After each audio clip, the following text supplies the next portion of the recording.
Cruz. Thank you, Mr. Chairman. Ambassador Abercrombie Winstanley.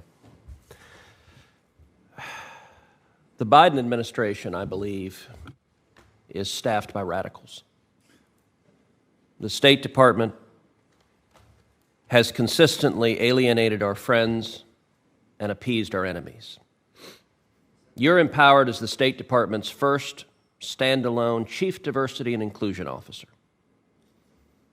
Your mandate is to promote a concept on the left called equity, which I think is nothing more than brazen discrimination.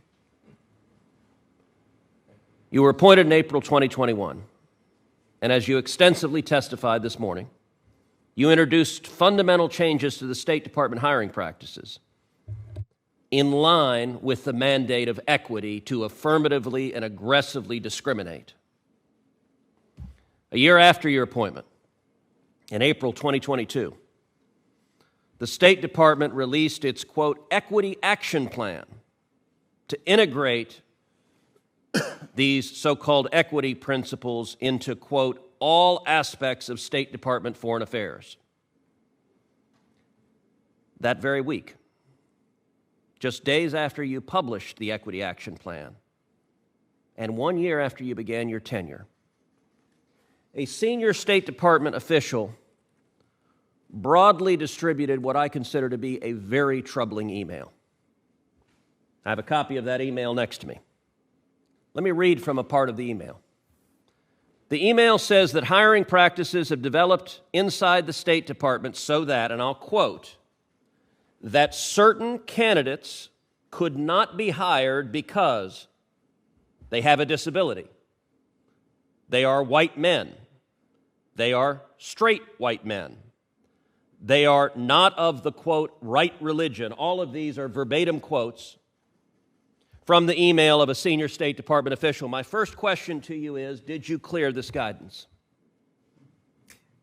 Thank you for the question, Senator. I've never seen that before. You've never seen the email before? I've never seen it. So you didn't know it had been sent? This is the first time I'm seeing it, sir. Well, do you know that it is happening? That the State Department perceives, and this is, I believe, as a result of your work, that they have a mandate to discriminate against, as the email says, to discriminate against people with disabilities, to discriminate against white men, to discriminate against straight white men, and to discriminate against people that are not of the, quote, right religion. I'm not sure what that meant, but I suspect it meant that if someone is a Christian. I don't know that because that's not what the email says.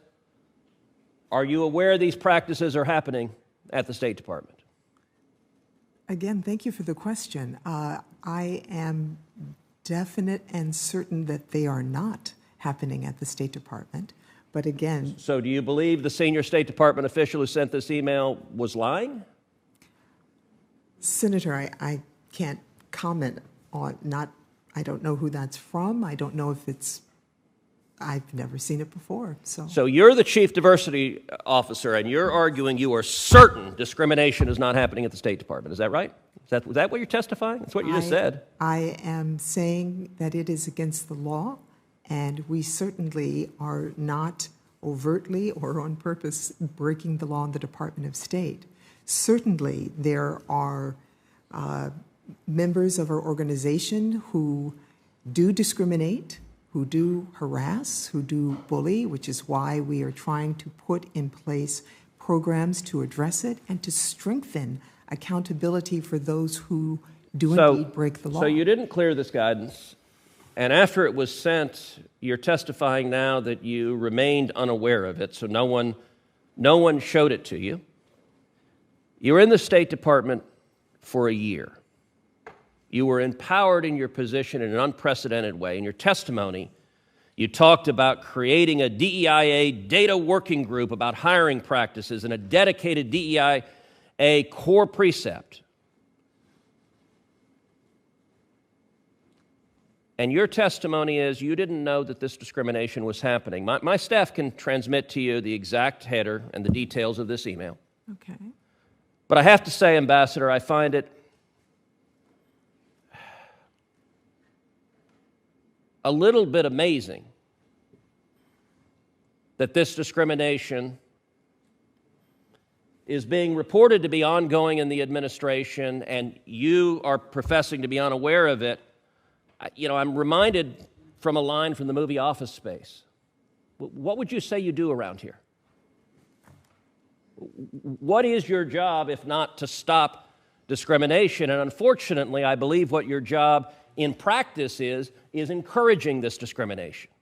This is a manifestation. You just said a minute ago in testimony, your hiring and promotion in the State Department will depend on complying with the edicts from your office. Is it good for the State Department and good for the United States government to be actively discriminating based on disability, based on race, based on being straight white man, or based on not being the right religion? Is that good or bad? Senator, as I'm looking at the email, it does appear to me, and my eyesight is not great, that people have reported comments.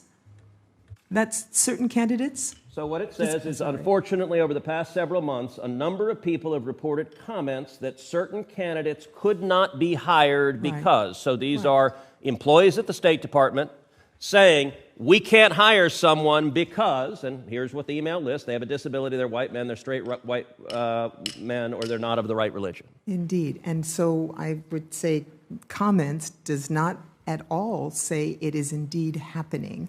Comments from hiring people saying we can't hire them because of it. Time of the senator has well expired. I would ask the senator to submit copies for the rest of the committee so we could see it. And if there's an attribution, which I don't understand if there is or isn't one, if there's an attribution, then that person should come forward and it should be fully investigated what he has to say. Otherwise, we have an anonymous entity. The next person is Senator Booker. If you enjoyed this video, hit like and subscribe to our channel so you'll be sure to see similar videos from BlazeTV with the added bonus of signaling YouTube that your voice and opinion still matters. And if you're looking for more great conservative content, check out one of the 2 videos suggested here.